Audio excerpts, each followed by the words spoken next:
dudes? Lieutenant Colonel Nutnfancy coming at you in a duty capacity.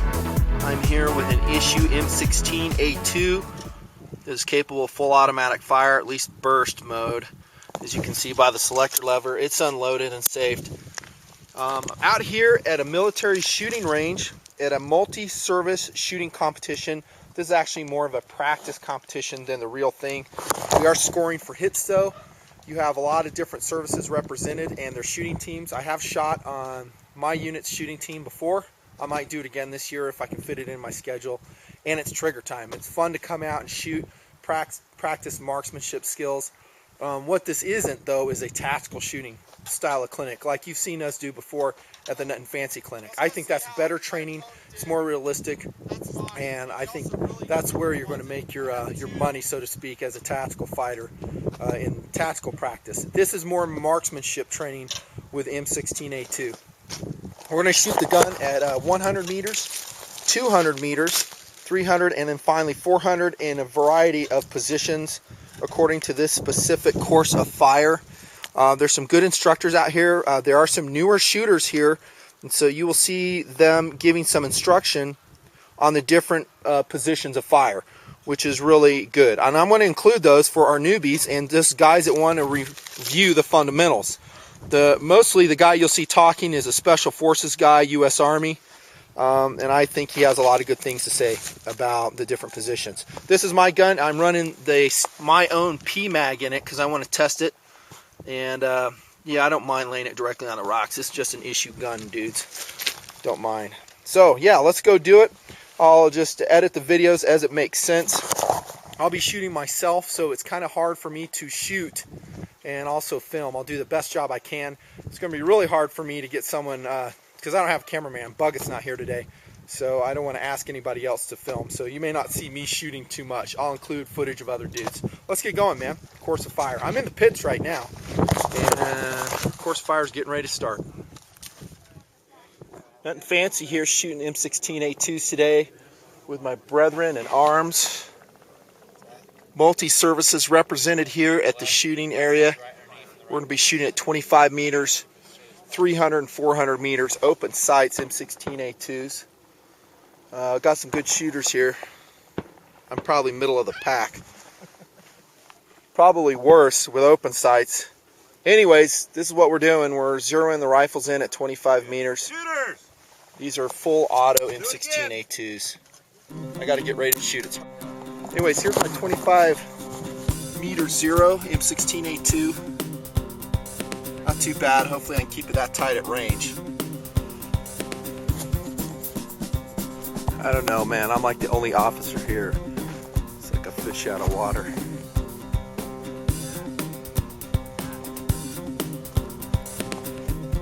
Third and final zero shooting. 6 rounds total, 25 meters. That's just a zeroing.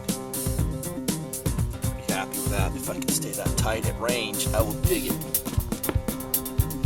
Hard to do with my eyes, the way they are. Okay, when you finish with your target,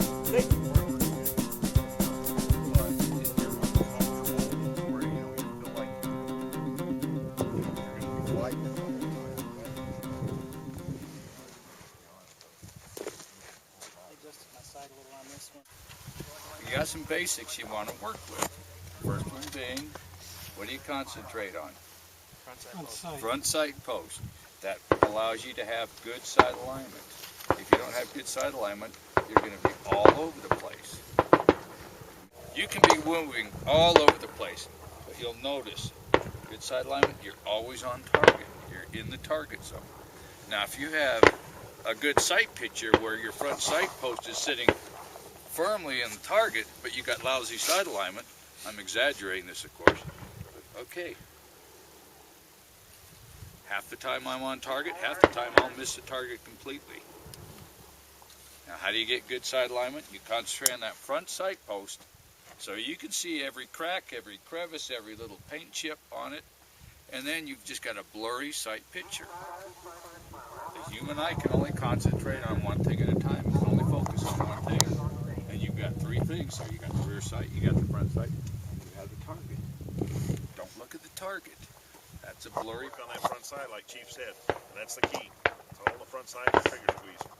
There again, if you are not comfortable, if you're laying there on that line and these lines are terrible, they've got rocks and things on them, okay? Move a few things out of the way. Get your elbows out of the rocks. If you feel pain, you're not going to be comfortable and you're not going to shoot well. All right, so those that are going to the pits, take your weapons with you, so we don't have to worry about those. Any questions?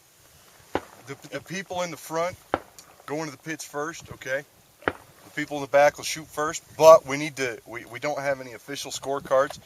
So what we'll do is we'll grab some of these cider targets we were using, write your name on it, 100, 200, 300, 400, and then 1 through 10. Pay attention to who's in front and behind you because they'll be pulling your target. So, Blame me. Okay. so give them your scorecard so they can keep track of your score while they're down there, okay? You want to score it in the pits. Yeah, score in the pits. Those of you that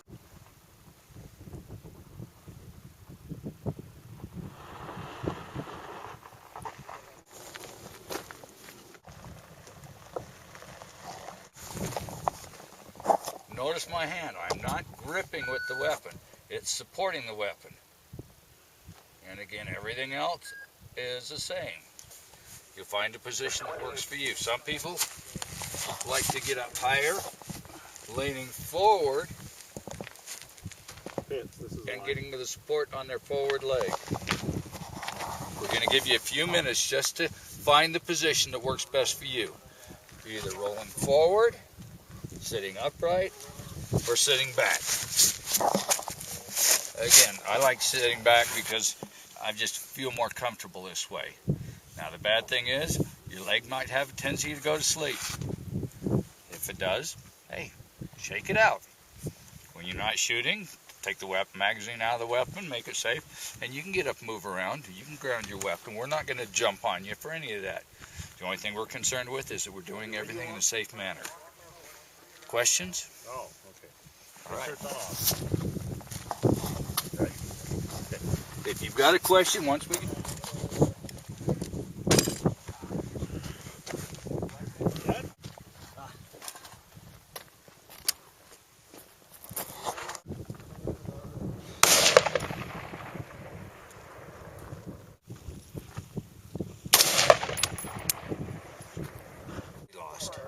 If you go like this, there's 70% stability loss.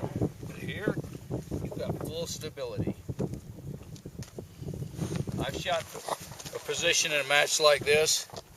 I had 5 shots you could cover with a dime at 200 yards.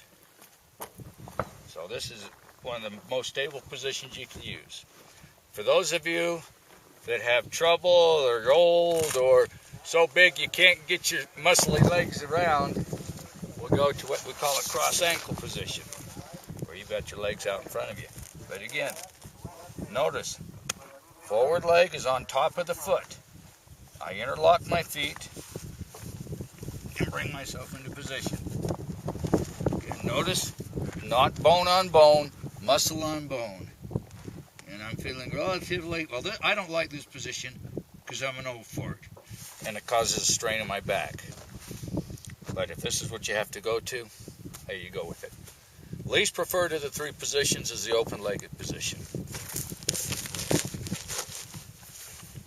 where you're shooting like this. The reason being, you don't really get good support. You're forcing your back to do more of the work than it needs to.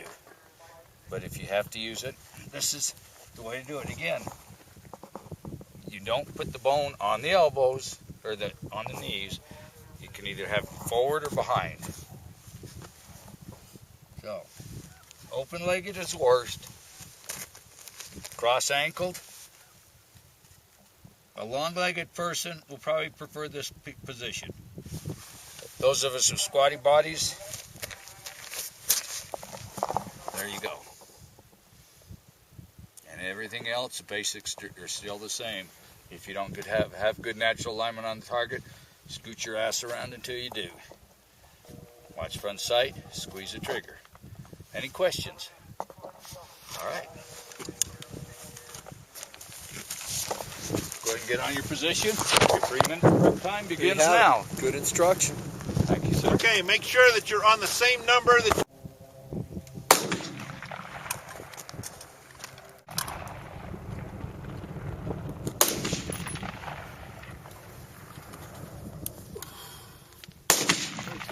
find it.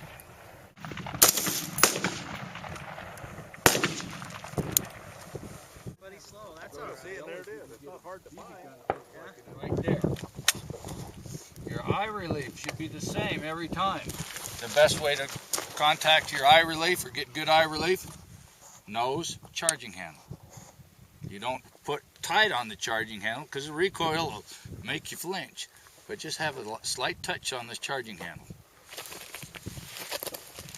So again, you're not gripping with the forward hand, all the gripping is back here. Forward arm under the weapon as much as possible. One variation to this, if you want to get off to the side, when you roll into position and you bring that forward leg up. Some people like to shoot like this, and it forces the gun or the body into the shoulder or into the weapon itself. The bad thing about this, it also throws everything else forward. So your center of balance might be a little messed up. So between the two, I recommend shooting like this, and notice how my feet are. If I've got them like this, I'm going to have a tendency to I'll just kick my feet around. What does that do? Send it into this barrel? The rifle move. What's into the barrel? If I'm like that, nothing is going to move that rifle but me. And again, just like before, breathe, relax, aim, stop breathing, and squeeze the trigger. 8 seconds, 10 seconds, no more than 10 seconds. If you haven't busted the round off, you take your finger off the trigger, take your eye out of the sight, regenerate your oxygen. 3 to 4 good breaths, exhale half a breath, and hold it. That gives you the most comfortable spot to go with. A lot of people think if I inhale half and hold it, no, you're forcing your body to do something unnatural. Your body naturally exhales easier than it does inhale. So if you exhale half and then hold it, you just got a better comfort zone. So that's my recommendation. And again, if you haven't got that round off, 8 to 10 seconds, stop. Because your body wants to go, come on, come on, come on. I want to breathe. Come on, come on. I want to breathe. Come on! And your finger yanks the trigger and the bullet goes who knows where. And just like before, natural alignment. If you don't have good natural alignment, move your body. Your body is just like the turret on a tank. You don't see the gun turret or the gun move, the whole turret moves. So you move until you've got good natural alignment. Line up on the target, close your eyes, wobble the rifle, open your eyes, you're on target, you're there. If you're not, adjust your whole body. Questions? Let's do it.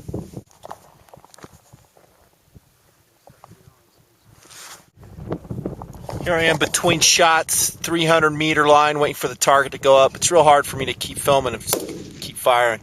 Pretty happy. Wind's kicked up. It's hard to keep it on with iron sights. Can't see it, but I hit a little to the right, number 15 line. We're doing 10-shot strings a minute per shot with a target pull down between each shot. I'm using the PMag just for testing purposes. Got to get back to it.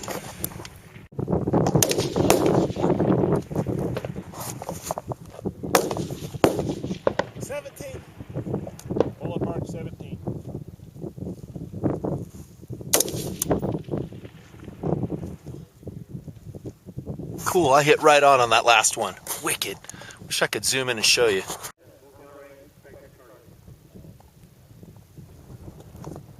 A little bit to the left with that last one. Mark 19.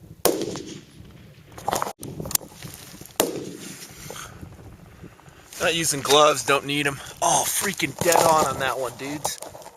Freaking dead on. I didn't hit nothing. Look at line number 15. I got something. Yeah, baby. Awesome. Line 15. Let's do it again. 14. Throw it in the box. All right. I was pretty happy with that round. 10 rounds, 300 meters, timed fire from the prone position. Semi-supported. You can't rest it on sandbags. You got to hold it. So I liked it. There's a couple of ones I kind of slung, but pretty happy overall. I got to get back to work. Got a police brass load up, and just a couple other shooters completing their course of fire right now.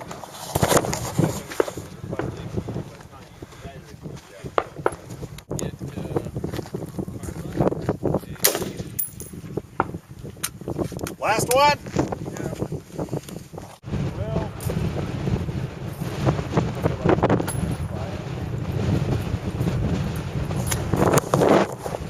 Well, we just got done at 400 meters and the wind is whipping. It's be good kiteboarding conditions. It makes shooting really tough. At 400 meters, it's tough already with iron sights. Okay, here we are in the pits. This is where the pivoting targets are. As you can see, we're behind a concrete berm, total safety. And it's our turn to go ahead and mark the targets, pull them down, and score them. Again, I was on lane 15 for the shoot. That's Nutnfancy's target. 100 to 400 meters. Not too bad. I'm pretty happy with it overall. I mean, shooting a gun I've never shot before. Thing is, what I would do at 400 meters, I'd have my spotting scope ready to rock and roll so I can see where I'm hitting. I couldn't even really see my hits. Now we put a fluorescent shot marker in the hole so the shooter can see where he or she is hitting. And but at 400 meters with my eyes the way they are now, can't see it, but still fun. Still fun. We'll do better next time. Beautiful day. The wind kicked up huge though, but we're protected where we are right here. But I kept seeing, thinking There.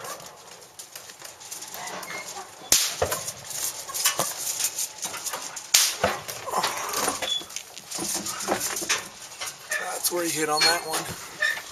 A little bit high, a little bit high. So we put a little marker right there to show. Up we go again.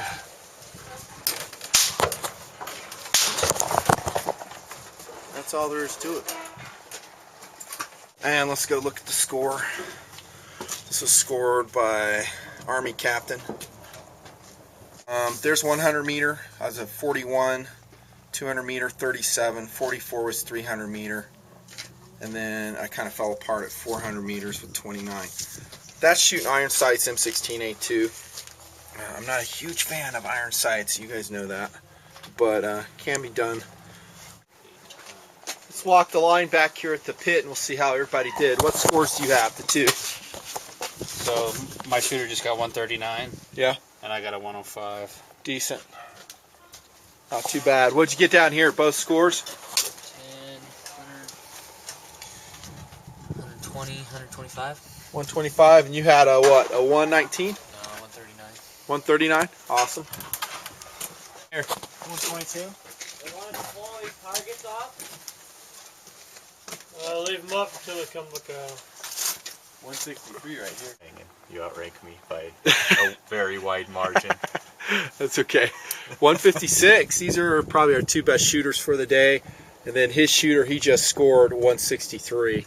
You can tell by looking at that target. That's at 400 meters under very windy conditions too. Decent, decent. I'm not shooting that good yet. I shot a 151, so I'm happy for not having shot the course of fire before. Or open sights for like ever. This is nice too. Okay, the course of fire is complete. I always hate filming myself, but I have nothing else to film. So, and I actually have to stay behind the berm here, this thing right here, because I'm in the wind shadow. The wind's not blowing. I mean, it's cranking up to probably about 20, 25 miles an hour on the shooting course. Every time you go out and shoot, you're going to have some lessons learned. You're going to learn about your equipment, what worked, what did not. Let me see, lessons I learned today. Shooting this type of course of fire. And again, let me separate the lessons learned between those that are practical and tactical applications and those that kind of help you game your course of fire. Gaming this course of fire, the way we're going to do it, what I'm going to do next time is first bring a pistol grip screwdriver, because the pistol grip on my M16A2, the issued one right there I slapped in the snow, loose, a little bit loose. So I need to tighten that up. I did think to bring some sight black, so I blacked out the front and back sights. That helped tremendously. I brought the front sight adjustment tool when I was working on the Zero, and this gun just comes out of the crate and is given to me for the match. It's not my own personal M16, nor is it specifically issued to me. I'm just using it for the day, and so that's kind of a disadvantage. It's a gun you don't know, you've never shot with, you don't know what the condition is, you don't know what the condition of the internals are. You just go with it. Welcome to the U.S. military. That's the way it works. Now, if I was issued this gun in combat, I guarantee I'd take it apart and make sure everything was kosher. I would know it inside and out. But for just a casual military competition, again, this is mostly for practice. We were scored, as you saw, but it works just fine. Also, I haven't shot iron sights like this at this range forever. It's been a long time. It's a skill set that you lose, and you kind of forget the mechanics of shooting. I think I did pretty good. I pulled out a 156, or no, a 151 was my score for the day. I'm happy with that. For the windy conditions, shooting out to 400 meters, iron sights for a gun I've never shot, I'm happy with it. I can improve though, and it basically goes down to this, like this man was talking about, trigger control, and I'm talking about the basics of marksmanship. And sight alignment. Sight alignment and trigger squeeze. There you have it. And we're going to include his instruction there in the video. I think it was good. And if you're good with that, your breath control, you're squeezing your trigger very slowly, maintaining sight alignment. Amazingly, you can't connect at these yardages. But I'll tell you what, you need to be in a very well-supported position, not wiggling around. If you're wiggling around, dudes, you ain't going to connect. Under the stress of combat, good luck. I mean, really, it's going to be tough to do. You can probably do it if you practice it and you really get in a good position. Other lessons, I'll tell you what, I like shooting aim point or optics. It blows irons away. Irons takes some time and some skill to be good at. You can do it, as a lot of shooters here today have proven, even in some tough conditions, i.e. the wind. But I'd much rather have an aim point, maybe an EOTech.